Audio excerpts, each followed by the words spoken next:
Hello everyone, welcome back to our YouTube channel A R study classes. So हम पढ़ रहे हैं जियो technical engineering और हमने अपनी कवर कर ली यूनिट नंबर सेकेंड। एक बार देख लो, यही सारी टॉपिक था। आपका पहला चैप्टर में स्ट्रेसेस था, जिसमें हमने पूरा स्ट्रेसेस क्या होता है, effective stresses, neutral stresses, Darcy law, उनमें रिलेशनशिप, ये सब देख लिया। उसको सेकंड हमारा चैप्टर बोला, हमारा क्या था, सीपेज। उसमें सब चीज़ें देखे, फ्लो नेट कैसे कैलकुलेशन करते हैं हम seepage through the flow net के थ्रू। उसके बाद फ्लो नेट हमारा एन आइसोट्रॉपिक सॉइल में कैसे होता है, ये भी मैंने बता दिया था। उसके बाद फ्लो थ्रू अर्थन ड्राइव में कैसे होता है, कैपिलरिटीज क्या होती है। उसके बाद critical hydraulic gradient, quick sand condition, uplift pressure, ये सारा चीज़ क्या होता है ये मैंने बता दिया। आई थिंक मैंने कैपिलरिटी नहीं बताया है, ये कैपिलरिटी चलो आगे बता दूंगा, एक छोटा सा टॉपिक है, सिर्फ कैपिलरिटी बोला है, उस हिसाब से बता दूंगा आगे। ठीक, ये मैंने पढ़ा नहीं ध्यान से, कैपिलरिटी भी है, इसे भी बता दूंगा आगे। हालांकि जितना सीपेज में था सब सीपेज का मैंने कवर कर दिया। ठीक, बोला जाए ये 2 चैप्टर थे, दोनों चैप्टर हमने कवर कर लिए। ठीक, चलो अब देखते हैं थर्ड यूनिट का सिलेबस। इसी थर्ड यूनिट में मैं कैपिलरिटी बता दूंगा आप सबको। चलिए, लाइट कट हो गई, फिर भी आप लोग को दिख रहा है, अच्छा है। चलो तो उसके बाद आगे देखते हैं। अगला हमारा देखो थर्ड यूनिट क्या है हमारा। पहला तो इसमें भी हमारे 2 चैप्टर है। पहला चैप्टर आपका पूरा कंपैक्शन पे है, ठीक। उसके बाद सेकेंड चैप्टर हमारा कंसोलिडेशन, ठीक। दोनों ये चैप्टर है, मतलब थर्ड यूनिट में भी 2 चैप्टर हैं, इनको हम देखते हैं। ठीक, तो कंपैक्शन में हमें क्या पढ़ना है कि सॉइल कंपैक्शन क्या होता है, वाटर ड्राई डेंसिटी रिलेशनशिप क्या होता है, कौन कौन से फैक्टर होते हैं, जो हम बहुत सारे फैक्टर्स देखेंगे जिससे हम कंट्रोल करेंगे कंपैक्शन को। ठीक, और फील्ड कंपैक्शन के कौन कौन से इक्विपमेंट हैं वो देखेंगे, और कैसे कंट्रोल करना है ये भी देखेंगे। प्रॉक्टर नीडल मेथड होता है, इसे भी हम देख लेंगे। ठीक, मतलब इसी को कंट्रोल करने का ये मेथड है, इसे भी हम इस चैप्टर में देखेंगे। अप्रॉक्सीमेट ये 2 से 3 लेक्चर में पहला चैप्टर, 2 से 3 लेक्चर में ये सेकंड लेक्चर कवर हो जाएगा। ठीक, चलो तो स्टार्ट करते हैं अपना यूनिट नंबर थर्ड का पहला टॉपिक, कंपैक्शन। ठीक, चलिए तो यहाँ पर चालू करता हूँ। और जिन्होंने अब तक टेलीग्राम नहीं ज्वाइन किया है तो यहाँ से स्कैन करके ज्वाइन कर सकते हो, या आप सर्च करोगे ए आर स्टडी क्लासेस, ये मेरा चैनल का नेम है टेलीग्राम पे, तो वहाँ मिल जाएगा। वहाँ मैं सारे आपको पीडीएफ नोट्स यहाँ फ्री में, एकदम कोई कॉस्ट नहीं, आपको वहाँ मिल जाएंगे। ठीक, ऑलरेडी मैंने कई सारे नोट्स भेजे हैं, वहाँ से आप डाउनलोड कर सकते हैं। चलो तो अगर आपको पीडीएफ चाहिए तो स्कैन कर लेना। चलो मैं जूम कर दे रहा हूँ, ये आप लोग स्कैन करके ज्वाइन हो जाना। ठीक, सर्च करोगे फिर भी आ जाएगा, ये नाम सर्च कर लेना, आ जाएगा। ठीक, चलो तो स्टार्ट करते हैं अपनी यूनिट नंबर थर्ड को। चलिए तो स्टार्ट करते हैं अपनी यूनिट थर्ड को। अब काफ़ी बात हो गई, unit number third. Unit third में 2 चैप्टर है। पहला चैप्टर हम पढ़ेंगे क्या, वही कंपैक्शन ऑफ सॉइल। ये क्या होता है, कंपैक्शन ऑफ सॉइल। ठीक, ये क्या है। ठीक, चलो तो सबसे पहले समझते हैं हमारा कंपैक्शन होता क्या है। सबको मालूम है, ऑलरेडी आप लोग पढ़े हैं तो मालूम होगा कंपैक्शन क्या है। जैसे कोई सॉइल मास है, हम उसको आर्टिफिशियली किसी मशीन के थ्रू, ऐसे जैसे रोलर होता है, रोलर के थ्रू हम क्या करते हैं, सॉइल के पार्टिकल को ऐसे पास लाने की कोशिश करते हैं, तो वो जो पूरा हम प्रोसेस करते हैं वही हमारा कंपैक्शन कहते हैं। या दूसरी तरह डिफाइन करना चाहो तो उसका कोई वॉल्यूम है, उसको हम कंपैक्ट करके उसका वॉल्यूम चेंज कर रहे हैं, वो हमारा कंपैक्शन कह सकते हैं। ठीक, तो आप कैसे डिफाइन करोगे, लिखो कि compaction can be defined as the process of bringing soil particles in closure state। ठीक, क्लोजर स्टेट्स कैसे, बहुत सारे मेथड होते हैं भाई। अब देखो आर्टिफिशियल भी होता है और कृत्रिम मेथड होता है, तो वो नहीं, जो हम आर्टिफिशियली करेंगे वही हमारा कहलाएगा कंपैक्शन। ठीक, तो in closer state by artificially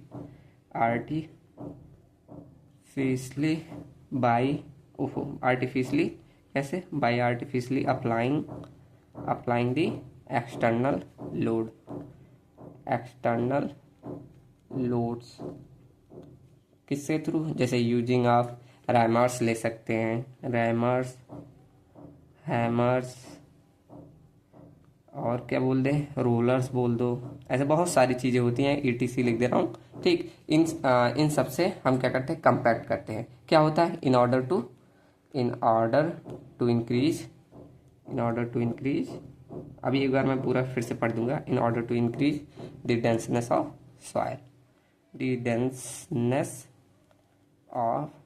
soil, ठीक, क्या कर रहे हैं, compaction can be defined as the process of bringing soil particle in closer state. Compaction कैसा प्रोसेस है कि सॉइल के जो पार्टिकल है उनको और क्लोजर स्टेट में लाना। कैसे, by artificially applying the external load. ठीक, आर्टिफिशियली आप एक्सटर्नल लोड कौन कौन से, जैसे रैमर्स हो गए, हैमर्स हो गए, रोलर्स हो गए, ऐसे बहुत सारी चीजें होती है, इनके थ्रू, इनसे हम क्या कहते हैं, ये ऑर्डर लिखना, ऑर्डर लिख दिया, in order ORDR,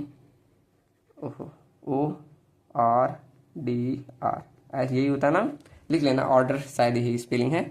in order to increase the denseness of soil, इससे हमारी क्या, सॉइल की डेंसनेस इंक्रीज हो जाती है। ठीक, चलो अब शॉर्ट में लिखना चाहो, शॉर्ट में लिख सकते हो कि ये इसे ऐसे डिफाइन कर सकते हैं कि हम वॉल्यूम को, जैसे इतना वॉल्यूम था, आप कंपैक्ट करके इसका वॉल्यूम चेंज कर रहे हैं, डिक्रीज कर रहे हैं। ठीक, किसके थ्रू, कंपैक्शन में देखो कैसे डिक्रीज होता है, एक्सपल्सन ऑफ एयर से। अभी हम कंसोलिडेशन पढ़ेंगे तो उसमें आपका पानी का बाहर निकलने से होता है, लेकिन कंपैक्शन में आप जब कंपैक्ट कर रहे हैं तो उसमें से जो एयर प्रेजेंट है, जैसे हमने शुरू में पहले चैप्टर में पढ़ा, 3 चीजें होती है, क्या, एक तो एयर होता है, एक वाटर होता है, एक सॉलिड होता है। तो हम कंपैक्ट करके इसी एयर को रिमूव कर रहे हैं, तो जो हमारा सॉइल बच रहा है, इसको ये प्रोसेस कहलाता है कंपैक्शन।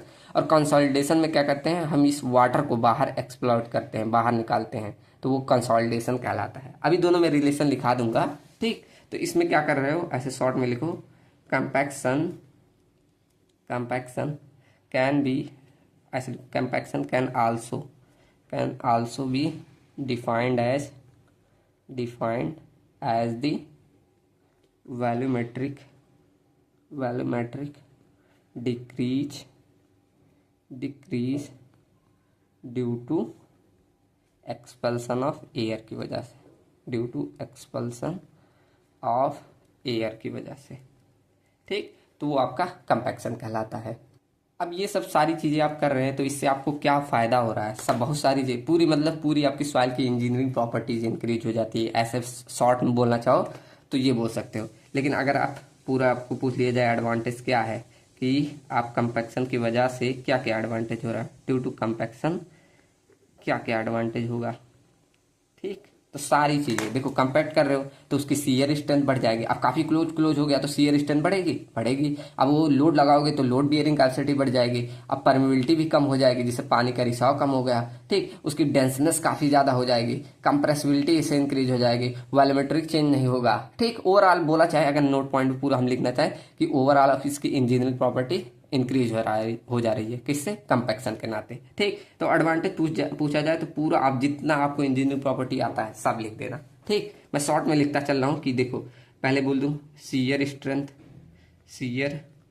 उसकी क्या होगी, शियर स्ट्रेंथ ऑफ सॉइल वो बढ़ जाएगी, इंक्रीजेस।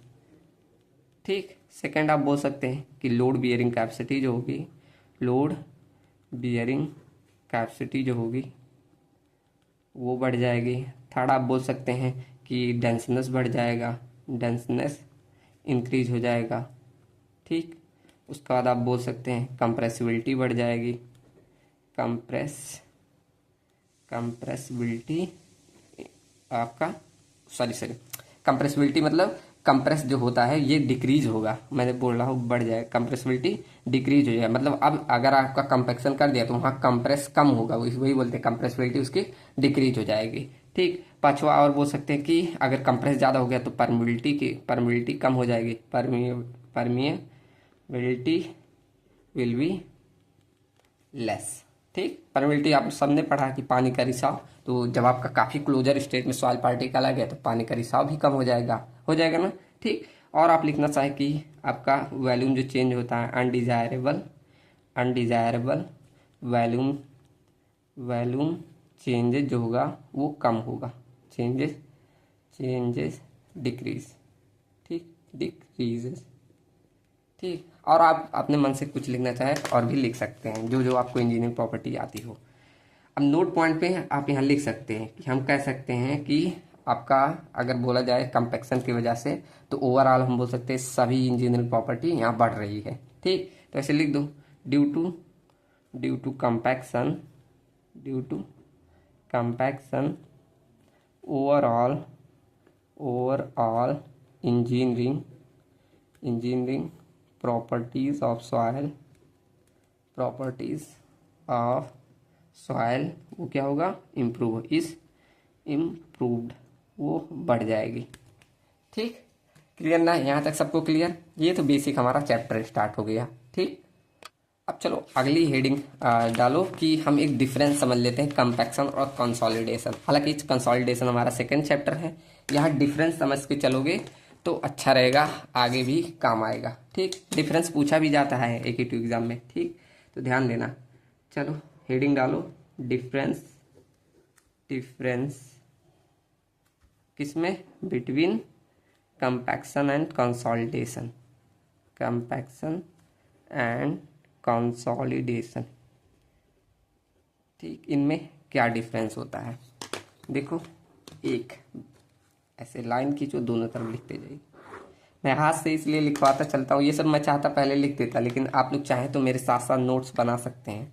ठीक, तो यहाँ लिख दे रहा हूँ कंपैक्शन और यहाँ लिख दे रहा हूँ कंसोलिडेशन। ठीक, मेजर जो डिफरेंस है वही लिखा रहा हूँ, फालतू का ज़्यादा नहीं लिखा रहा हूँ। ठीक, तो पहला देखो, कंपैक्शन में क्या होता है, इसमें जब मतलब वॉल्यूम जो चेंज होता है किसके कारण होता है, इसमें जो एयर होती है, जैसे तीन चीज़ें होती है ना, सॉइल, वाटर, एयर, तीन चीज़ें हैं। तो इसमें जो कंपैक्शन में जो वॉल्यूम का चेंज होता है, ये किसके कारण होता है, एयर के बाहर निकलने। लेकिन कंसोलिडेशन में क्या होता है, वाटर के बाहर निकलने से आपका वॉल्यूम में चेंज आता है। ठीक, आप ऐसे लिख सकते हैं कि वॉल्यूमेट्रिक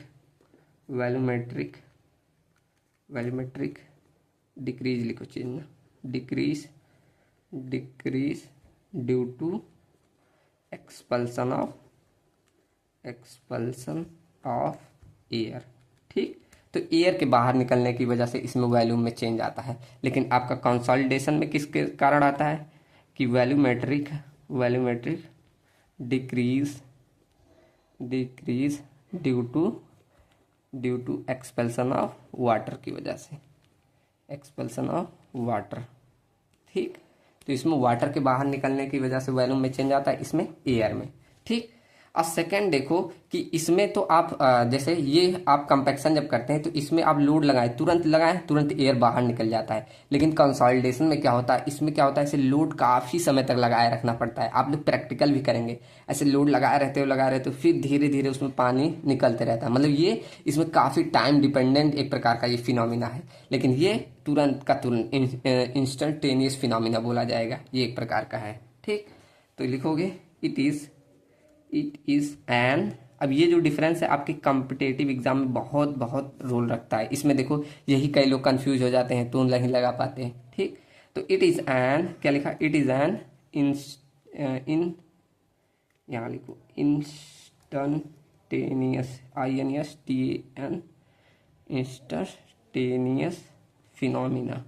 फिर इसका मतलब तुरंत होता है एक प्रकार फिनोमिना। ठीक, इंस्टंटेनियस फिनोमिना है। और यहाँ सेकंड, इसमें क्या है, ये टाइम डिपेंडेंट फिनोमिना है। It is an time dependent phenomena, ठीक, एक टाइम डिपेंडेंट फिनोमिना है। ठीक, क्लियर ना? चलो अब देखो, जब आप कंपैक्शन करते हैं इसमें सॉइल आपका पार्शली सैचुरेटेड रहेगा, लेकिन कंसोलिडेशन में पूरी तरह से सैचुरेटेड रहेगा। मतलब ये आपका तीनों स्टेट, इसमें तीनों चीज़ें रहेगी। पार्शली मतलब इसमें एयर भी रहेगा, वाटर भी रहेगा और सॉलिड भी रहेगा। लेकिन आप इसमें देखेंगे कंसोलिडेशन में इसमें दो ही चीज़ें रहेगी, और वाटर, सॉलिड, एयर इसमें नहीं रहता। मतलब पूरी तरह से ये सैचुरेटेड रहता है। ठीक, तो इसमें बोलोगे कि सॉइल इज पार्शली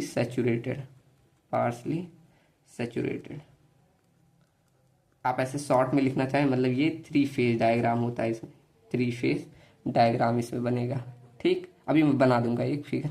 उसके बाद थर्ड इसमें लिखना चाहे, इसमें सॉइल का पूरी तरह से सैचुरेटेड रहता है।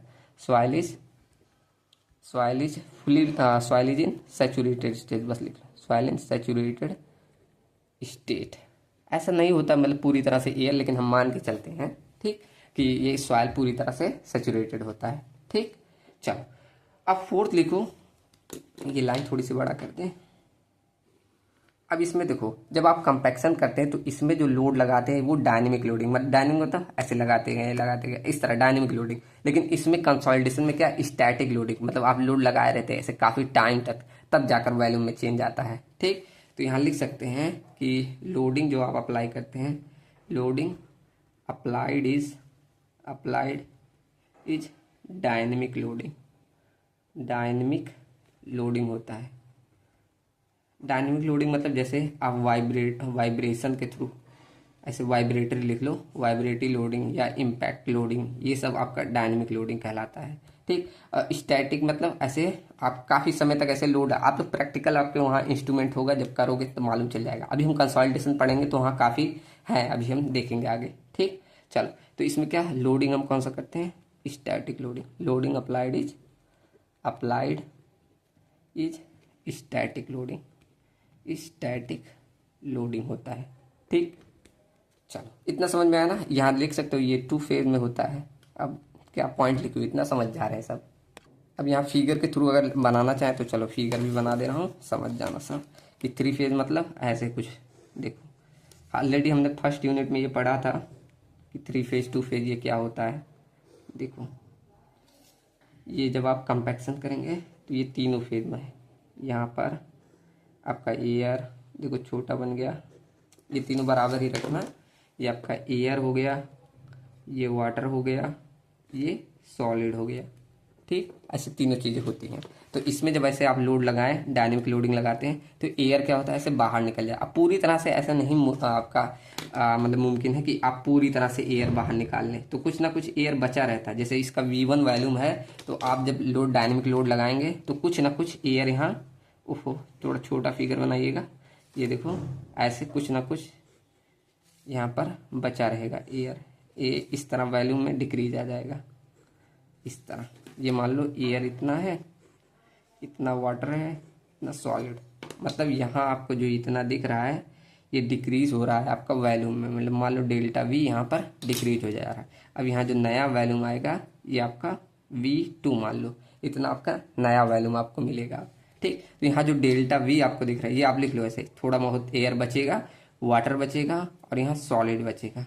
अब यहाँ थोड़ा बहुत क्यों बच रहा है ये आगे हम रीजन समझेंगे कैसे। देखो जैसे आप डायनेमिक लोडिंग लगाए, हटाओगे जब ना तो कुछ ना कुछ एयर वापस आ जाती है, ये आगे हम अभी है थ्योरी कुछ, तो वहाँ और अच्छे समझेंगे। ठीक, चलो यहाँ समझ में आया ना कैसे कंपैक्शन में हम वॉल्यूम को डिक्रीज करते हैं। यहाँ लिखना चाहो लिख लो कि डेल्टा V क्या है, वॉल्यूम ऐसे volumetric decrease due to compaction. ठीक, ये और ये हमारा कौन सा 3 फेज डायग्राम है, 3 फेज सिस्टम। देखो 3 फेज सिस्टम में हो रहा है। और ऐसे इसमें देखोगे कंसोलिडेशन में, तो कंसोलिडेशन में ये ध्यान रखना हमारा जो सॉइल है ये पूरी तरह से सैचुरेटेड होना चाहिए। हम उसमें एयर मानते ही नहीं। देखो ऐसे पूरी तरह से भीगी होनी चाहिए, मतलब आधा पूरा वाटर से, मतलब पूरा वाटर से फिल हो आपकी सॉलिड, ऐसे कुछ। ठीक, मतलब उसमें वाटर और सॉलिड ही रहे। अब आप इसका वॉल्यूम जैसे लिए, मान लो इसका वॉल्यूम V0 है। अब यहाँ आपने स्टैटिक लोडिंग लगा दी काफ़ी समय के लिए, तो इसमें क्या होगा, ऐसे वॉल्यूम में डिक्रीज हो जाएगा। ठीक, मतलब आपका अब नया जो बनेगा ये कुछ इतना ऐसे छोटा बन जाएगा ऐसे। अब एक ही बार में पूरा नहीं निकल जाता, तो कुछ ना कुछ हमेशा वाटर बचा रहेगा। ठीक, इसमें भी प्रकार होते हैं, प्राइमरी और कंसोलिडेशन, सेकेंडरी और ऐसे आता है, तीनों आगे हम देखेंगे। ठीक, तो ये हमारा वाटर थोड़ा बहुत बचा ही रहेगा, फिर सॉलिड, फिर ये जो हमारा आ गया ये आपका V0, तो इसे V1 लिख दे रहे हैं। यहाँ पर हमारा डेल्टा V चेंज आया। ठीक, मतलब यहाँ वॉल्यूम में आपका डेल्टा V जो चेंज आ रहा है ये वॉल्यूमेट्रिक चेंज है, वॉल्यूमेट्रिक डिक्रीज ड्यू टू किसके थ्रू, कंसोलिडेशन के नाते। और ये हमारा 2 फेज सिस्टम में हो रहा है, 2 फेज सिस्टम। ठीक, समझ में आना। एक आपको यहाँ अंतर मालूम चल गया होगा कि कंपैक्शन क्या होता है, कंसोलिडेशन क्या होता है। ठीक, अब चलो यहाँ पर अब हम फार्मूला निकालते हैं कि अगर मुझे ये डेल्टा वी जो चेंज आया है ये निकालना हुआ तो कैसे निकाल सकते हैं। ठीक, चलो अब थोड़ा सा डेरिवेशन के थ्रू बताऊंगा, आपका जो फार्मूला निकलेगा वो काम आएगा। ठीक, डेरिवेशन इसलिए बता रहा हूँ, कभी कभी पूछा है तो इसीलिए। चलो तो हेडिंग डालो कंपैक्शन, ऐसे नहीं पूरा लिखो, वॉल्यूम में जो रिडक्शन हो रहा, volume reduction, reduction due to compaction के नाते। ठीक, अब यहाँ हम कंपैक्शन पढ़ेंगे, मतलब 3 फेज वाला सिस्टम लेके चलेंगे। ठीक, तो volume reduction due to compaction ये कितना आ रहा है ये हम देखते कैसे निकालोगे, ये हम फॉर्मूला निकालने जा रहे हैं।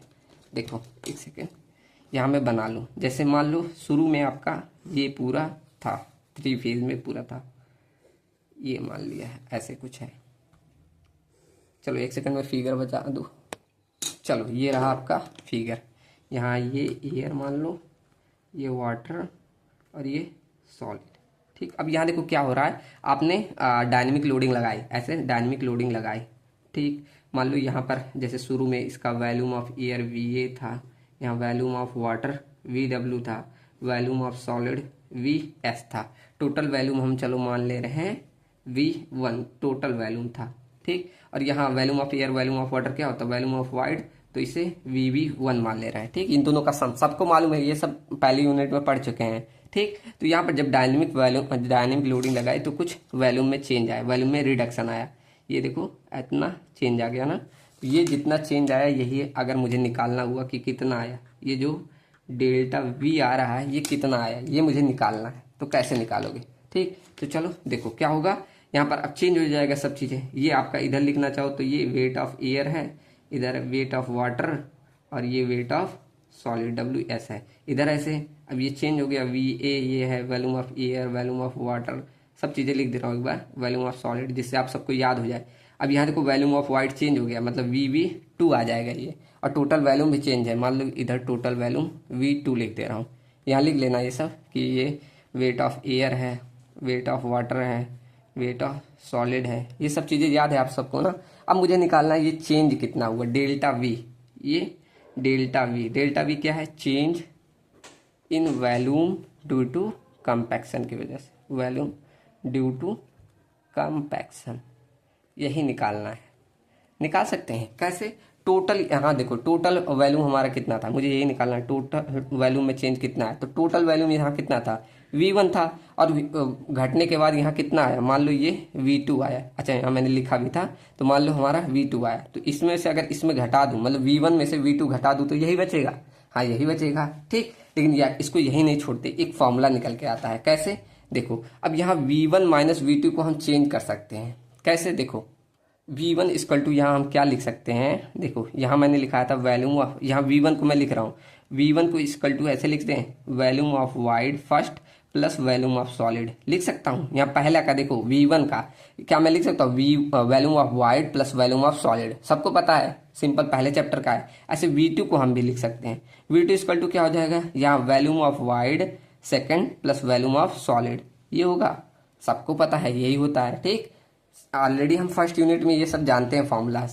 चलो अब यहाँ देखो, यहाँ पर ये चीज़ें, इसको ब्रैकेट को ओपन करोगे तो volume of wide plus volume of solid, ये चीज़ें माइनस हो जाएगी, volume of wide 2 minus volume of solid. अब यहाँ वॉल्यूम ऑफ सॉलिड में चेंज नहीं आता, ऑलरेडी मैंने नोट पॉइंट में लिखाया था, जब पहली यूनिट पढ़ रहा था तब वहाँ लिखवाया था। तो यहाँ से ये इससे कट जाएगा, तो डायरेक्ट अब यहाँ पर क्या बचा, मतलब यहाँ हमारा बचा कि डेल्टा वी इक्वल टू हमारा बच्चा volume of void first minus volume of wide second, ये चीज़ें बची। अब यहाँ हमने पढ़ा था कि वाइड रेशियो का फॉर्मूला कितने लोग को याद है, void ratio e equal to volume of void to the volume of solid, ये आप लोगों ने पढ़ा होगा जरूर पहली यूनिट में। तो यहाँ बताइए ई इक्वल टू क्या लिख दूँ, अगर मैं वॉल्यूम ऑफ वाइड फर्स्ट का, तो क्या मैं इसकी वैल्यू निकाल सकता हूँ वी1, अगर मतलब मैं मान रहा हूँ ये पहला का निकाल रहा हूँ वाइड रेशियो, तो इक्वल टू लिख सकता हूँ volume of void first divided by volume of solid. तो यहाँ मैं अगर ऐसे लिख दूँ इसको, volume of void first equal to e into volume of solid, ऐसे लिख सकता हूँ। ऐसे सेम सेकंड के केस में ई इक्वल टू लिख सकता हूँ volume of wide 2 divided by volume of solid. तो वी2 की वैल्यू निकालना चाहूँ तो यहाँ लिख सकता हूँ ई इंटू वी एस, सबको मालूम है, सिंपल है ना एकदम, पहली यूनिट का ये थोड़ा काम है यहाँ। चलो अब यहाँ रख दो, V1 की वैल्यू क्या रख सकते हैं, E into volume of solid minus E into volume of solid. ओहो, यहाँ देखो E into volume of solid, और यहाँ ये देखो इसे E1 E2 लिख दो, जैसे ये पहला का निकाल ले हो E1 और ये सेकंड के निकाल लो E2, नहीं तो अभी कट के ख़त्म हो जाएगा। तो ये E2 आएगा, ये E1, तो यहाँ लग दो E1 और ये भी हमारा क्या हो जाएगा E2, ऐसे लिखना, नहीं तो ये तो कट के ख़त्म हो जाता। ठीक, सिंपल ना, यहाँ तक समझ में आया। और देखो यहाँ वैल्यूम ऑफ सॉलिड कॉमन है तो कॉमन ले लो, तो बचा क्या E1 माइनस E2, ये ब्रेकेट में वैल्यूम ऑफ सॉलिड, ये हमारा बचा डेल्टा V बराबर इतना। ठीक, यहाँ तक किसी को डाउट, कोई दिक्कत नहीं आई होगी, मैं यही आशा करता हूँ अगर आपको पहली यूनिट एकदम क्लियर हुआ होगा। अब यहाँ पहली यूनिट जब हम पढ़ रहे थे तो वहाँ एक फॉर्मूला और मैंने लिखवाया था, जब वाइड रेशियो पढ़ा रहा था फिर चेंज करके लिखवाया था कि volume of solid equal to total volume plus 1 plus void ratio लिखवाया था। सबको याद होगा, जरूर से जरूर याद होगा, नहीं याद होगा जाकर पहली यूनिट फिर से रिवाइज करो।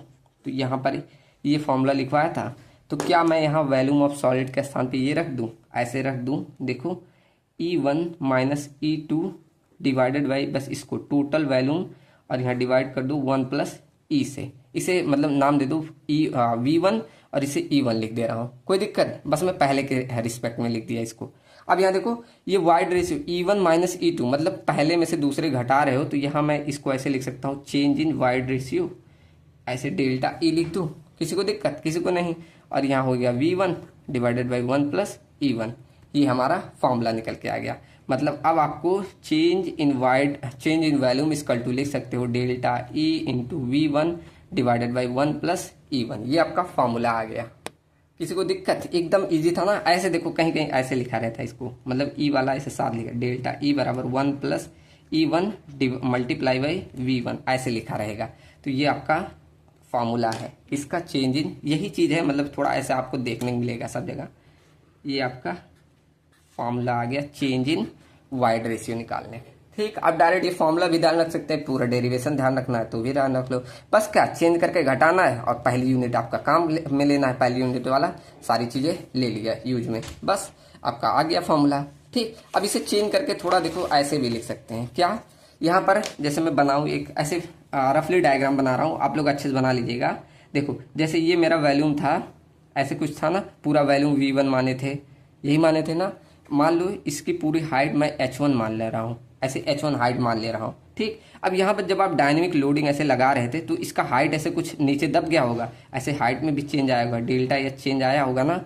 अगर मुझे ये हाइट निकालनी हो कि कितना चेंज आया तो आप निकाल सकते हैं, ये भी हम निकाल सकते हैं। कैसे, देखो हमें मालूम है फॉर्मूला, क्या मालूम है कि वैल्यूम ऐसे change in volume equal to change in void ratio divided by 1 plus E1 into V1, ये आपका फॉर्मूला था। तो क्या मैं आपको मालूम होगा वैल्यूम इक्वल टू क्या होता है, एरिया इंटू हाइट, यही होता है ना, लिख सकते हैं ना, volume equal to area into height लिख सकते हैं, वैल्यूम ही होगा।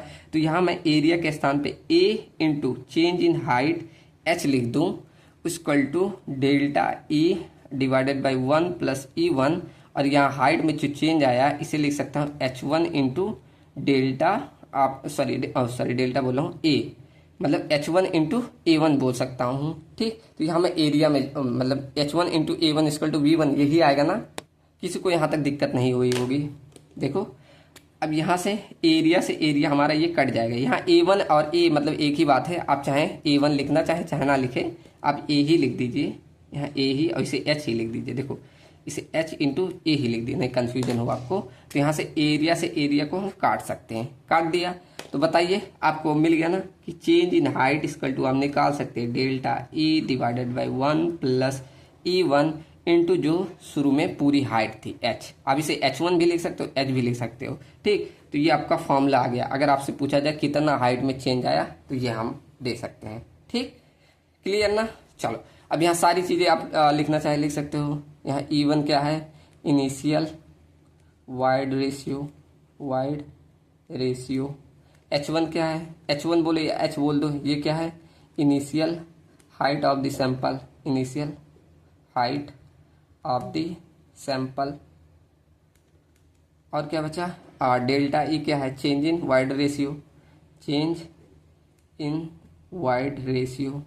अब इस पे काफ़ी आपको न्यूमेरिकल मिलेंगे। ठीक, डेल्टा एच क्या है, चेंज इन हाइट लिख लेना। चलो ठीक, तो ये सारा चीज़ है, ऑलरेडी सबको मालूम था, ये चीज़ मैंने बस लिख दिया। ठीक, अब यहाँ ओवरऑल हम जब पूरा कंपैक्शन कर रहे हैं तो यहाँ से आपको क्या देखने को मिल रहा है कि हम जब कंपैक्ट कर रहे हैं तो ऊपर से हम यहाँ डायरेक्टली अगर नोट पॉइंट पे लिखना चाहें कि हम कंपैक्ट करके क्या करें, उसकी जो ड्राई डेंसिटी है वही तो इम्प्रूव कर रहे हैं। यहाँ नोट पॉइंट पे ये लिख लो कि ओवरऑल, ऐसे लिख लो, सिर्फ ओवरऑल मत लिखो कि कंपैक्शन से हम क्या कर रहे हैं, compaction of soil is directly related to the dry density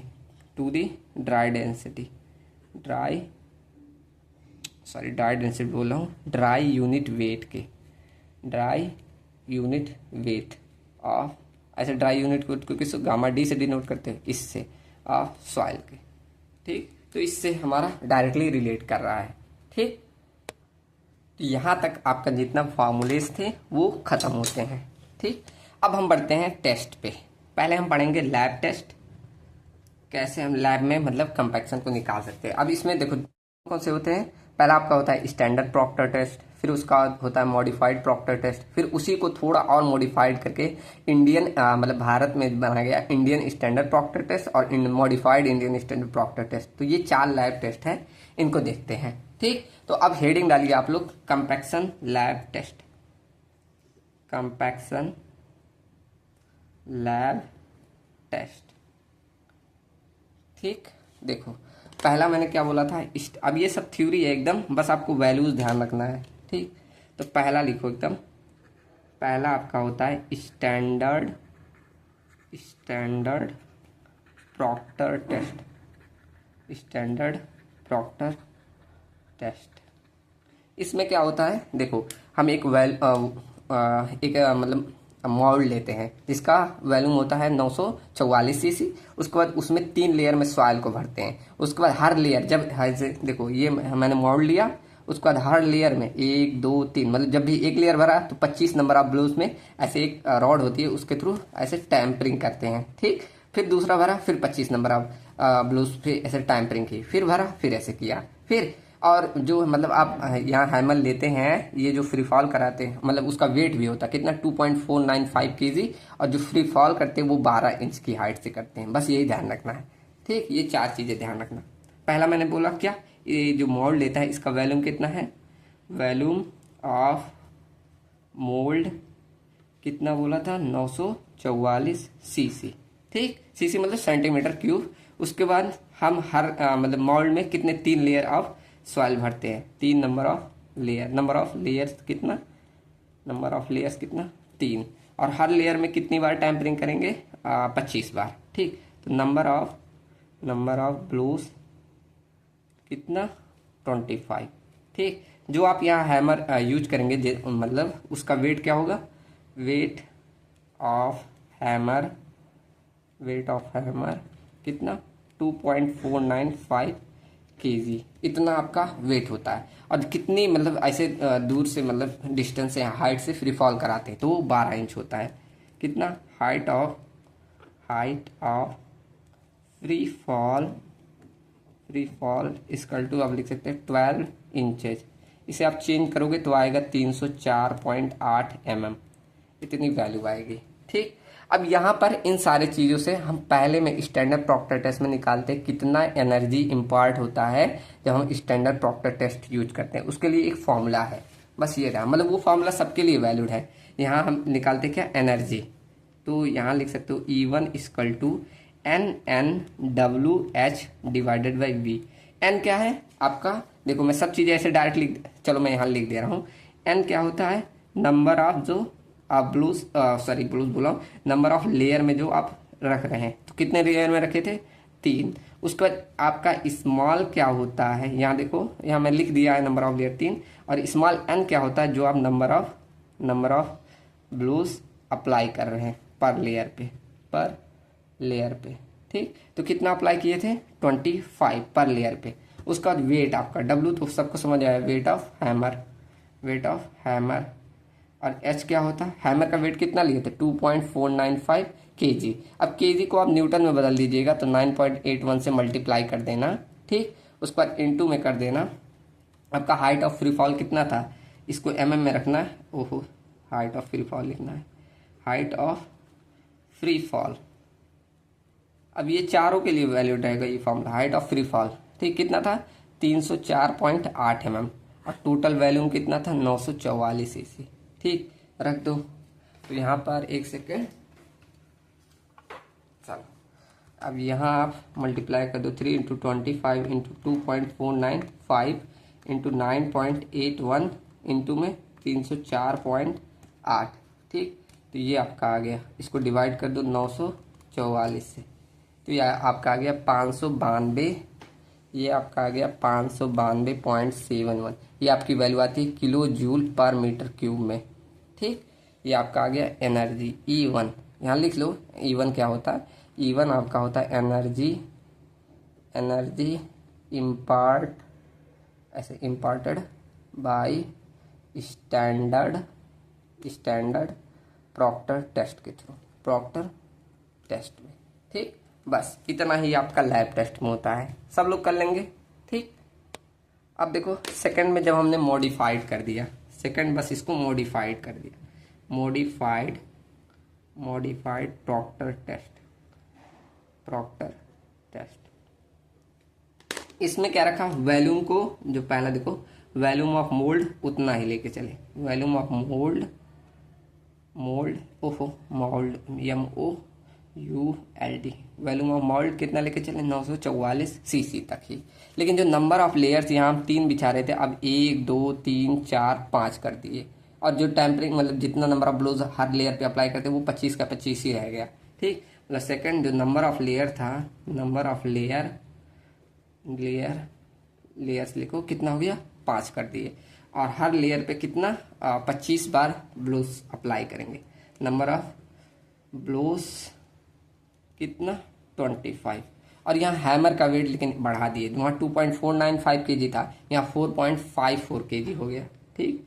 यहाँ पर वेट ऑफ हैमर को बढ़ा दिए, कितना 4.54 kg, इतना कर दिए। और पांचवा आपका जो हाइट ऑफ फ्री फॉल था 12 इंच से करके 18 इंच कर दिया गया था, ठीक। तो हाइट ऑफ फ्री फॉल कितना हो गया 18 इंचेस, जिसे हम कन्वर्ट करोगे तो 457.2 mm आएगा, 457.2 mm, ठीक। अब यहाँ भी एनर्जी निकाल लो, तो E2 अगर निकालोगे तो कितना आ जाएगा, फॉर्मूला क्या लिखा है, NNWH डिवाइडेड बाई V, निकाल लो। कैपिटल N कितना है हमारा 5 × 25 इंटू आपका वेट कितना है 4.54, इससे मल्टीप्लाई कर देना 9.81 से। उसके बाद आपका हाइट ऑफ फ्री फॉल कितना हो गया 457.2 mm डिवाइड बाई 944 cc, तो ये आपका हो गया। आप कन्वर्ट करो, इंटू 25 इंटू 4.54 इंटू 9.81 इंटू में 457.2, ये इतना है, डिवाइड कर दो 944 से, तो ये आपका आया 2696 पॉइंट में 355 है, 3055 तो 31 ले लो kilo joule per metre cube, इतना आपका ये आया E2, ठीक। अब यहाँ पर एक नोट पॉइंट में कभी कभी पूछा जाता है, आप जब मतलब गेट उठ का या कम्पिटेटिव एग्जाम देंगे तो ये पूछ लिया जाता है कि आपका जो मॉडिफाइड प्रॉक्टर टेस्ट था वो कितनी गुना आपका मतलब एनर्जी ज़्यादा इम्पोर्ट करता है compare to standard Proctor test के। तो यहाँ निकालो E2, और अभी हम करके देखो, यहाँ डायरेक्ट नोट पॉइंट में करके लिख देंगे कि इन मॉडिफाइड प्रॉक्टर टेस्ट अराउंड कितना, देखो करो, मतलब इसको इससे डिवाइड करना, मतलब E2 डिवाइडेड बाई E1 कर लो, कितना टाइम्स ज़्यादा है, तो E2 कितना है 2696.31 डिवाइडेड बाई वो कितना आया था 592.71, तो ये आया 4.54, मतलब अप्रॉक्सीमेट 4.5 गुना आपका ज़्यादा एनर्जी इम्पोर्ट करता है, मतलब 4.5 टाइम्स एनर्जी ऐसे energy is applied compared to standard Proctor test के। एक सेकंड, आप लोग को दिखा नहीं, देखो ये मैंने पूरी ये लाइन लिखी, ठीक, कि मतलब मॉडिफाइड प्रॉक्टर टेस्ट अराउंड कितना 4.5 टाइम्स एनर्जी इम्पार्ट करता है कंपेयर टू आपके स्टैंडर्ड प्रॉक्टर टेस्ट के, ठीक। अब इन्हीं दोनों को आपके इंडिया में क्या किया गया, थोड़ा सा चेंज करके लाया गया, ठीक। क्या किया गया है, देखो सारी वैल्यू आपको अभी सेम ही दिखेगी, बस थोड़ा थोड़ा अंतर आएगा। पहला आया था Indian standard light compaction test, इसका कोड है IS 2720 लाइट कंपैक्शन टेस्ट बोला गया, लाइट कंपैक्शन टेस्ट। मतलब क्या किया इन्होंने, बस जो वैल्यू थी उसको राउंड ऑफ कर दिया। जैसे जो वैल्यूम वहाँ 944 सीसी लिए थे, यहाँ 1000 ले लिए कि वैल्यूम ऑफ मोल्ड जो था आपका MOULD मोल्ड जो था वहाँ 944 ले रहे थे, यहाँ बस 1000 सीसी कर दिए। और नंबर ऑफ लेयर को 3 ही रखा, पहले में तो 3 ही था तो यहाँ भी 3 ही है, ठीक, कितना 3 लेयर में। और उसके बाद नंबर ऑफ ब्लोस तो सेम ही है, नंबर ऑफ ब्लोस ये दोनों नहीं बदले हैं, मतलब ये 25 ही रहा। उसके बाद जो आपका वेट ऑफ हैमर वहाँ 2.54 था, इसे 2.6 कर दिया, मतलब राउंड ऑफ देखो कर रहे हैं, ठीक। तो वेट ऑफ हैमर कितना था, वहाँ 2.54 था, यहाँ 2.6 kg कर दिया। ऐसे याद रखोगे राउंड ऑफ करके तो ध्यान हो जाएगा, ठीक। उसके बाद जो हाइट ऑफ फ्री फॉल वहाँ 12 इंचेस था, यहाँ थोड़ा बढ़ा दिए, क्यों 12 से 2.0 इंचेस कर दिया। ऐसा क्यों, जो आपका आप देखो पूरी वैल्यू आएगी तो 310 mm आएगा, ठीक। आप कन्वर्ट कर देना तो यहाँ वही वैल्यू आपका राउंड ऑफ कर दिया, और वहाँ हमारी वैल्यू राउंड ऑफ नहीं थी, कितनी थी 304.8, देखो कितना था, हाँ देखो 304.8 था, ठीक। इसी को इन्होंने क्या किया, राउंड ऑफ कर दिया बस, ठीक। तो अब ऐसे आप लिखना चाहे तो लिख सकते हैं कि ये हमारा पूरा सिमिलर है, जैसे हमारा स्टैंडर्ड प्रॉक्टर टेस्ट, ऐसे लिख लो कि it is similar to standard Proctor test के एकदम सिमिलर है। अब यहाँ भी आप एनर्जी निकालना चाहे निकाल सकते हैं। देखो अगर यहाँ E1 निकालना चाहो कितना आएगा, NN into W into H divided by value, रख दो। N की वैल्यू कितनी है 3, स्मॉल n 25, वेट कितना हो गया 2.6 हो गया, 9.8 से मल्टीप्लाई कर दो। H कितना है, हाइट 310 mm हो गया, डिवाइड कर दो 1000 से। अब देखो यहाँ कितना आ रहा है, ज़्यादा अंतर नहीं आएगा, 3 इंटू 25 इंटू 2.6 इंटू 9.81 इंटू 310 इतना आया। इसको डिवाइड कर दो 1000 से, देखो कितना आया 593.01, ठीक। इतना आपका किलोजूल पर मीटर क्यूब ये आया, एनर्जी E1 आया, ठीक। क्लियर ना। वहाँ देखो कितना आया था, वहाँ 592.71 आया, मतलब थोड़ा सा आपका वैल्यू ज़्यादा आया, ठीक। अब यहाँ सेकंड निकालोगे मॉडिफाइड वाला, मॉडिफाइड प्रॉक्टर टेस्ट, अरे सॉरी मॉडिफाइड लिखवा दिया इसको, देखो मॉडिफाइड नहीं, इसको इंडियन स्टैंडर्ड 2720। अब यहाँ लाइट था ना तो इसको हैवी लिखते हैं, यहाँ हैवी कंपैक्शन टेस्ट, मतलब इसको ही मॉडिफाइड किया, जैसे यहाँ मॉडिफाइड किए यहाँ भी बस इसको हैवी लिख दिए। अब यहाँ भी सारी चीज़ें सेम है, जैसे वैल्यूम ऑफ जो मोल्ड था यहाँ भी वही राउंड ऑफ किया, देखो वैल्यू ऑफ मोल्ड कितना 1000 सीसी, और नंबर ऑफ लेयर कितना बिछाए थे मॉडिफाइड में 5 बिछाए थे ना, तो यहाँ भी हमारा 5 ही रहेगा। और नंबर ऑफ ब्लोज कितना अप्लाई करते थे हर लेयर पे 25, तो यहाँ भी 25 ही रहता है, कितना 25। और आपका वेट ऑफ हैमर कितना था वहाँ पर, वेट ऑफ हैमर 4 कितना था 4.54 था ना, यहाँ पर कितना कर दिया जाता है 4.9 कर दिया जाता है, ठीक। वहाँ 4.54 था तो थोड़ा सा यहाँ बढ़ा है 4.9 की थी, ठीक। उसके बाद जो आपका हाइट ऑफ फ्री फॉल था यहाँ 500 बोलो 450 mm हो जाता है, ठीक। यहाँ हाइट ऑफ फ्री फॉल कितना हो जाता है, इंचेज में लिखना चाहे 17.72 इंचेज होता है, जिसे आप कन्वर्ट करोगे तो 450 इंच आ जाता है, ठीक।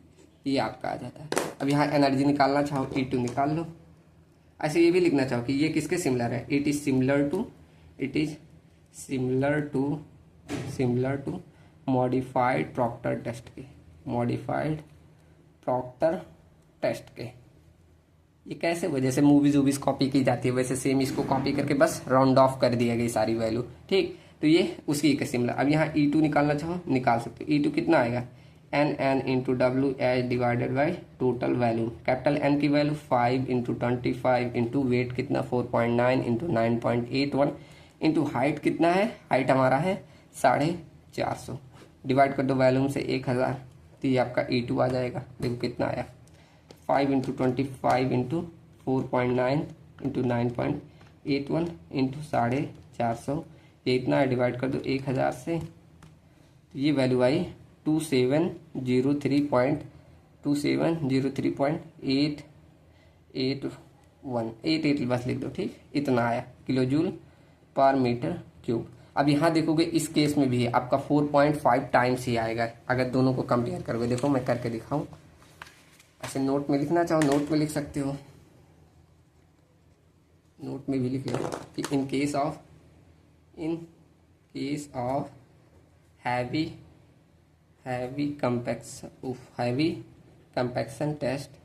कंपैक्शन टेस्ट जो एनर्जी अप्लाइड इज कितना आया था 2703.88 डिवाइडेड बाई पहला कितना आया था 593.01, इतना आया ना। कन्वर्ट करो देखो उतना टाइम ही आएगा, 2703.88 डिवाइडेड बाई 593.01, देखो 4.55 आ रहा ना, तो हम अप्रॉक्सीमेट कितना 4.5 लिख सकते हैं, इतना ही आया कि 4.5 times than the light compaction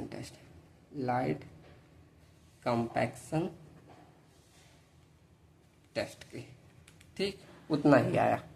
अब चलो टेस्ट का पूरा प्रोसीजर देखते हैं। पहला देखो इंडियन स्टैंडर्ड कंपैक्शन टेस्ट में इसके थ्रू हम कर्व बनाएंगे। कौन सा, अभी देखो जो कर्व आता है जिसे हम कंपैक्शन कर्व बोलते हैं, इसके थ्रू नहीं, नाम बोला जाता है प्रॉक्टर टेस्ट। ये हम पूरा करके देखेंगे। पहला हम करने जा रहे हैं प्रॉक्टर, यही आपका मेंशन ही है प्रॉक्टर टेस्ट, इसको हम पढ़ेंगे। ये पूरा टेस्ट का प्रोसीजर। अब यहाँ इसका इंस्ट्रूमेंट आप सबको मैं दिखा दूँ, एक सेकेंड मैं डाउनलोड कर दूँ। चलिए ये देखो आपका Proctor test, standard Proctor test का पूरा इंस्ट्रूमेंट है। ये क्या होता है, आपका रैमर होता है और यहाँ पर हम एक सॉइल मतलब मॉडल लेते हैं, इसी सॉइल को फिल करते हैं। ठीक, और ये आपका एक और चीज़ होता है, यहाँ लिखा नहीं, कैप की तरह होता है, ओहो यहाँ दिखाया नहीं, चलो तो यही सारी चीज़ें होती है। एक ऊपर से ऐसे कैप सा होता है, वो दिखा नहीं रहा, एक सेकंड में खोज दूँ। देखो ये रहा, इसे कॉलर बोलते हैं। ठीक, इसे ऊपर ऐसे लगाया जाता है। आप लोग ये टेस्ट करेंगे अगर आपके कॉलेज में होगा, इसे कॉलर बोला जाता है। ठीक, तो ये आपका पूरा मतलब आप देखो, इसे रैमर बोला जाता है, ये जो आपका रैमर है इसे कॉलर बोला जाता है, और ये आपका मोल्ड है। मोल्ड तो सभी लोग पहचान ही रहे हैं। ठीक, तो इसमें क्या होता है, अब सब लोग सबके लैब में होता है मैक्सिमम। मैंने देखो डिप्लोमा बीटेक किया, दोनों में ये मैंने देखा है। ठीक, तो इसको क्या कहते हैं, ऐसे आप उठाओगे ये ऊपर उठेगा, इसमें अंदर से ऐसे जैसे आप लोग रंगोली नहीं खेलते वैसे ही सेम ये होता है। ठीक, अंदर से ऐसे उठाओगे फिर नीचे रखोगे तो यहाँ ये कंपैक्ट होता जाएगा। ठीक, आप लोग करोगे ये कॉलेज में। चलो अब देखते हैं इसमें कुछ प्रोसीजर है, ये हम देखते हैं। ठीक, ये समझ में आया ना कि आपका इंस्ट्रूमेंट कैसा हो। अब बनाना चाहो तो इमेज देखो ऐसे बना सकते हो, इस तरह आप इमेज अगर अपने एग्जाम में देखो, इमेज से आपके मार्क्स गेन होते हैं, तो इमेज अगर आप जरूर बनाना चाहो तो ये बना लेना। ठीक, देखो स्क्रीनशॉट लेना चाहो ले लो, इसको जरूर बनाना कॉलेज में, पूरा डाया हुआ जो है। अब लेंथ उन दिखा सकते दिखा देना। ठीक, चलो तो अब बढ़ते हैं पूरा प्रोसीजर पे। चलिए तो देखो प्रोसीजर क्या होता है। पहला देखो, इसमें जब प्रॉक्टर टेस्ट हम करते हैं तो 3 किलोग्राम हम सैंपल लेते हैं और सैंपल को हम 4.75 mm के सीव से सीव कर देते हैं। ठीक, उसके बाद हम कुछ उसमें मॉइस्चर कंटेंट रखते हैं, कितना 4 से 10% तक। अब देखो 4% हम कोर्स ग्रेन के लिए और फाइन ग्रेन के लिए 10% तक इतना रखते हैं। अभी मैं लिखवाता चल रहा हूँ ये सब चीज़ें। ठीक, उसके बाद हम क्या करते हैं, इसमें मॉइस्चर कंटेंट बना रहे तो उसके लिए हम जो सैंपल 3 किलो लिए ना सीव करके, उसको हम क्या करते हैं, एक पूरा वेट क्लोथ लेके उससे हम कवर करते हैं। ऐसे 15 से 30 मिनट के लिए आपको ऐसे रख देना है। ठीक, चलो लिखते चलो एक एक चीज़ें कि इस मेथड में हम क्या कहते हैं, in this method 3 kg of dry soil sample is considered. ठीक, उतना आपको ले लेना है कंसीडर्ड। उसके बाद सेकंड क्या करना है कि सॉयल शुड बी पास करना चाहिए, सॉयल शुड बी पास कहाँ से, फ्रॉम 4.75 mm सीव से। ठीक, ऐसा आपका सॉयल होना चाहिए। उसके बाद थर्ड देखो कि हम जो सॉयल सैंपल ले रहे हैं उसमें 4 से लेकर 10% तक वाटर कंटेंट मेंटेन करते हैं। ठीक, तो water content should be maintained around कितना, 4 से 10% तक। ठीक, कैसे करोगे कि हम जो ड्राई सॉयल सैंपल ले रहे हैं, dry soil sample is covered, ठीक, कवर्ड विथ किसके, वेट क्लोथ से कितने देर के लिए, फॉर 15 से 13 मिनट के लिए। ठीक, समझ गया क्या लिखा, ड्राई सॉयल सैंपल को हम कवर्ड करेंगे किसके, विथ वेट क्लोथ की सहायता से, कितने देर के लिए, 15 से 30 मिनट के लिए। ठीक, अब यहाँ मैंने लिखा है कि 4 से 10%, तो 4% आपको 4% लेना है, इज मेंटेन फॉर किसके लिए, कोर्स ग्रेन सॉइल के लिए। ये कोर्स ग्रेन लिखा हूँ, ठीक, शॉर्ट में। उसके बाद अगर 10% तक किसके लिए, इज मेंटेन देखो गलत लिख रहा हूँ, MEAINTAINED ये रहता है, मेंटेन, यहाँ भी लिख लेना सही, मेंटेन। ठीक, किसके लिए, फॉर फाइन ग्रेन सॉइल के लिए। ये इतना ऐसे ब्रैकेट में से कर लो, ये कर लेना। ठीक, यहीं लिख देना था, यहाँ लिख दिया, चलो कोई ना, समझ में आ रहा ना। चलो अब अगला देखते हैं कि हम ऐसे वेरियस वाटर कंटेंट के लिए ड्राई डेंसिटी को कैलकुलेट करते हैं और उसको एक कंपैक्शन कर्व में दिखाते हैं। अब ये कोहेजिव और कोहेजनलेस सॉइल के लिए अलग अलग होता है, तो अभी हम देखेंगे। ठीक, तो अब हम क्या करेंगे, फॉर वेरियस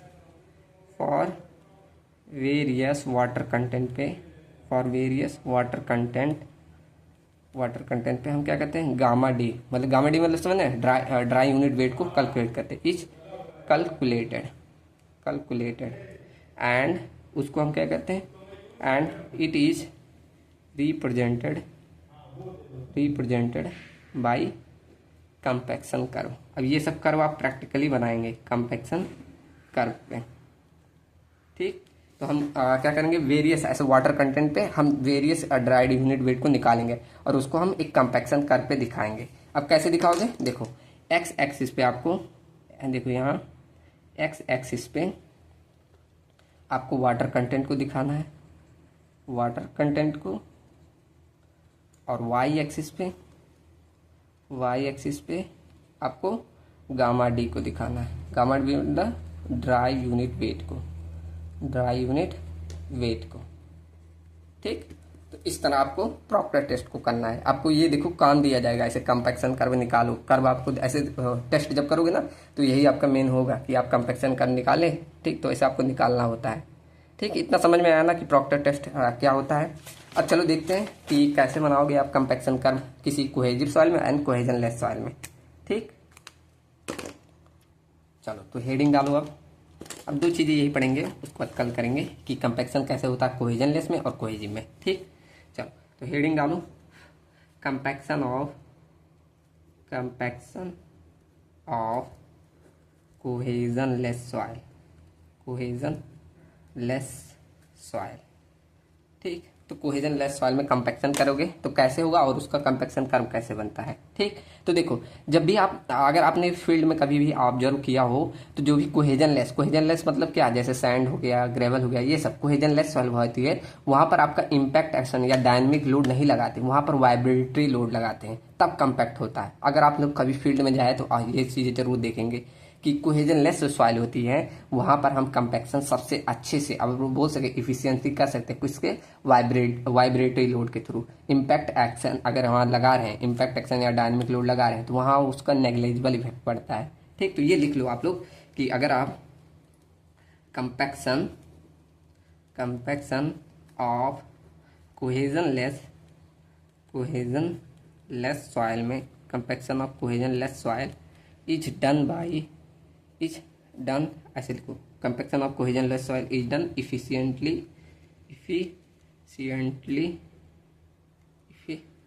इफेक्टली, क्या लिख दिया मैंने, इफेक्टली लिखो,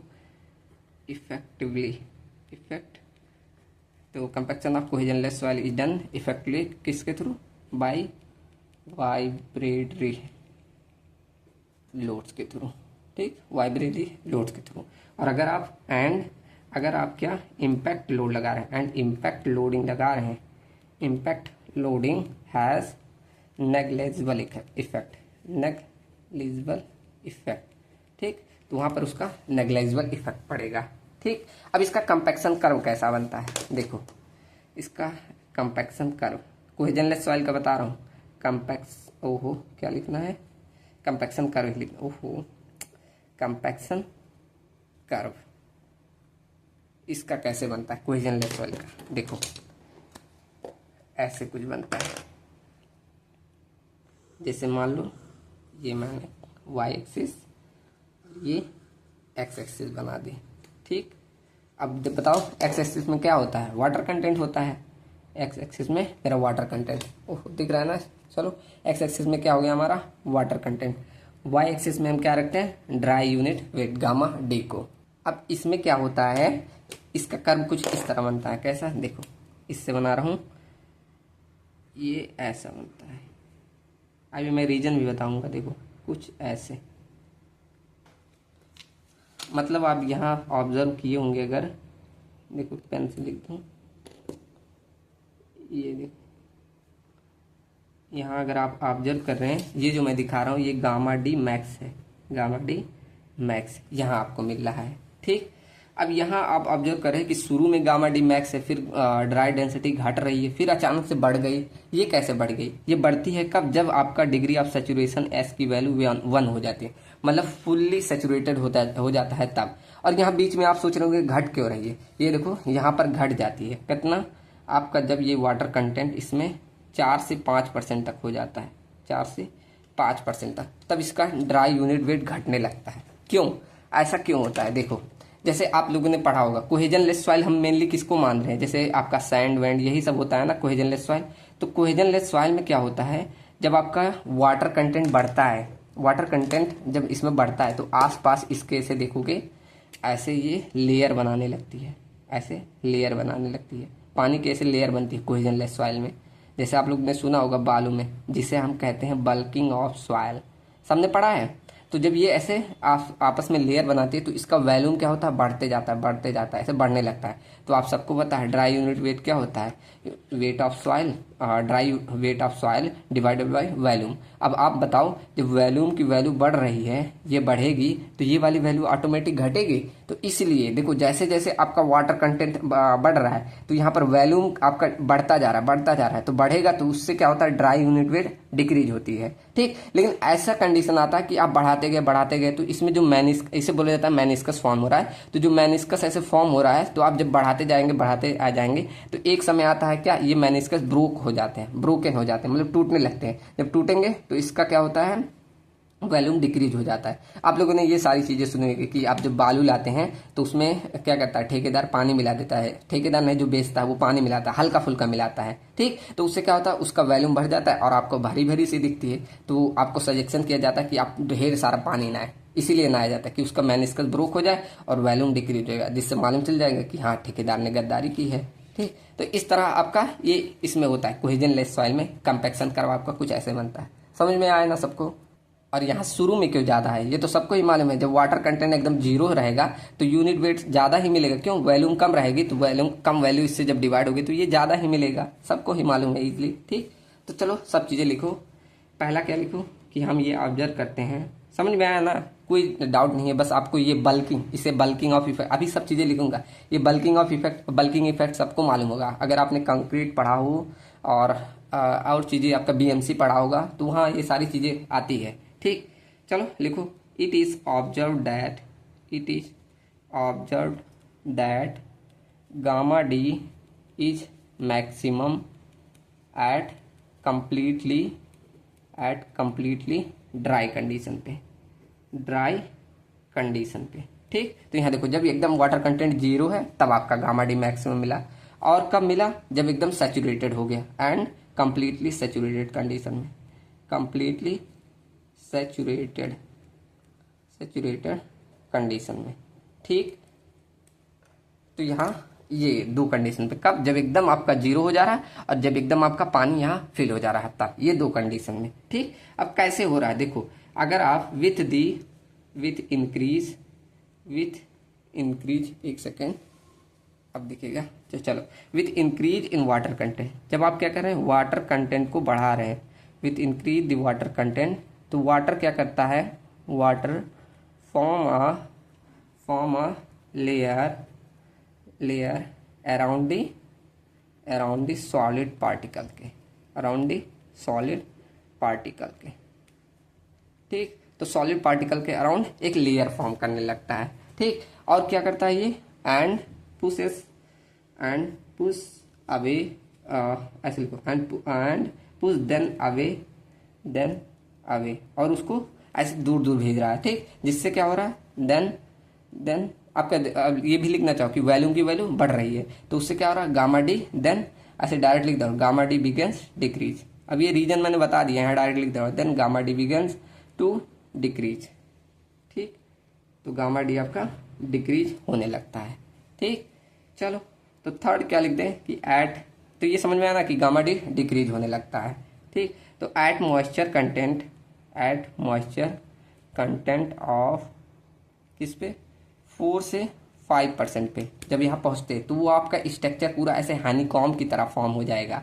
ये सब प्रैक्टिकल चीज़ है, सब आपके साइंटिस्ट लिख के चल गए, तो आपको बस ध्यान रखना कि 4 से 5% पे जब आप पहुँच रहे हैं तो वो कैसा बन रहा है, एज अ हनीकॉम्ब की तरह, हनीकॉम्ब लाइक, हनीकॉम्ब मतलब समझते हैं ना, वो छत्ता जिसे हमने पीछे पढ़ लिया है, बताया था मधुमक्खी का छत्ता, उसी की तरह ये दिखने लगेगा, लाइक स्ट्रक्चर इज फॉर्म्ड, वो फॉर्म हो जाएगा। और क्या, and minimum dry density observe होगी, मिनिमम ड्राई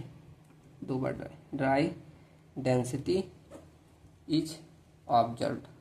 ठीक, हमें वहाँ ऑब्जर्व हो रहा है। ठीक, क्यों, यहाँ लिख लो, एंड मैक्सिमम, वहाँ पर क्या होता है, मैक्सिमम वॉल्यूमेट्रिक इंक्रीज होता है, and volumetric increase is observed. ठीक, ऑब्जर्व्ड, ये जो हो रहा है इसको हम क्या बोलेंगे, this is known as, this ऐसे लिखो, this phenomena is known as, this phenomena is known as KNOWN, known as क्या, बल्किंग ऑफ सैंड बोलते हैं। ठीक, तो ये जो पूरा आपका वॉल्यूम डिक्रीज हो रहा है, ड्राई डेंसिटी कम हो रहा है और वॉल्यूम की वैल्यू बढ़ रही है, इस पूरी फिनोमिना को हम क्या बोलते हैं, बल्किंग ऑफ सैंड बोलते हैं। ठीक, जिसे मैंने पहले एक टर्म में बता भी दिया था। ठीक, अब अगर आप फर्दर आप बढ़ाते जाइए, पॉइंट हो गया 3, अब चौथा लिखो, एक सेकेंड चलो, अब यहाँ चौथा पॉइंट लिखो, अगर आप फर्दर बढ़ाते गए विथ फर्दर इंक्रीज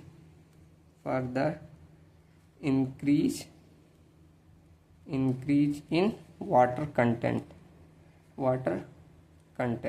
आप फर्दर वाटर कंटेंट को बढ़ाते गए तो जो पूरा आपका एक लेयर जिसे मेनिस्कस बोलते हैं वो फॉर्म हो रहा है, तो अगर बढ़ाते गए तो वो मेनिस्कस ब्रोक हो जाएगा। ठीक, तो with further increase in water content तो क्या होगा, मेनिस्कस इज ब्रोकन, तो वहाँ जो मेनिस्कस बना वो टूट जाएगा, एंड क्या होगा, पार्टिकल्स पास आ जाएंगे, particle tends to come closer. ठीक, तो वो पास हो जाएगा, इससे क्या होगा, therefore gamma d begins to increase, तो गामा डी आपका वहाँ से बढ़ना चालू हो जाएगा। कहाँ पर सबसे मैक्सिमम रहेगा, तो gamma d is maximum at, जब पूरी तरह से saturate, at completely saturated condition पे, सैचुरेटेड कंडीशन पे। ठीक, तो यहाँ आपका गामा डी मैक्सिमम ऑब्जर्व होगा। ठीक, तो यहाँ पर का खत्म होता है कौन सा, कोहेजन लेस सॉइल का। ऐसे हम देख लेते हैं कोहेजिव सॉइल का। चलो अगला हम देख ले, लास्ट टॉपिक देख रहे हैं, कंपैक्शन ऑफ कोहेजिव सॉइल। चलो इसको कल पढ़ते हैं, कंपैक्शन ऑफ कोहेजिव सॉइल का। इसमें क्या होता है, देखो कोहेजिव सॉइल में हम अगर वाइब्रेटरी लोड लगाओगे ना तो इसका यहाँ पर नेग्लिजिबल, यहाँ पर हमें इम्पैक्ट लोड या नीडिंग एक्शन के थ्रू हमें बोला जाता है, वैसा लोड चाहिए यहाँ पर, उसका ज़्यादा इफेक्ट आएगा। और इसका कर्व कुछ ऐसा बनता है, देखो कुछ इस तरह ऐसा। यहाँ में थोड़ा फॉर्मूलाज उल्वा पढ़ा है तो अभी हम इसे स्किप कर दे रहे हैं, मतलब स्किप नहीं, कल पढ़ेंगे। अभी इतना टॉपिक पढ़ा दिया ना तो आप लोग को ज़्यादा हो जाएगा। ठीक, हम 3 लेक्चर कर लेंगे और क्या होगा इससे ज़्यादा। चलो तो मिलते हैं नेक्स्ट वीडियो में। और आज का कंटेंट कैसा लगा, कल हम स्टार्ट करेंगे कंपैक्शन ऑफ कोहेजिव सॉइल। ठीक, चलो मिलते हैं नेक्स्ट वीडियो में। Thank you and thanks for watching.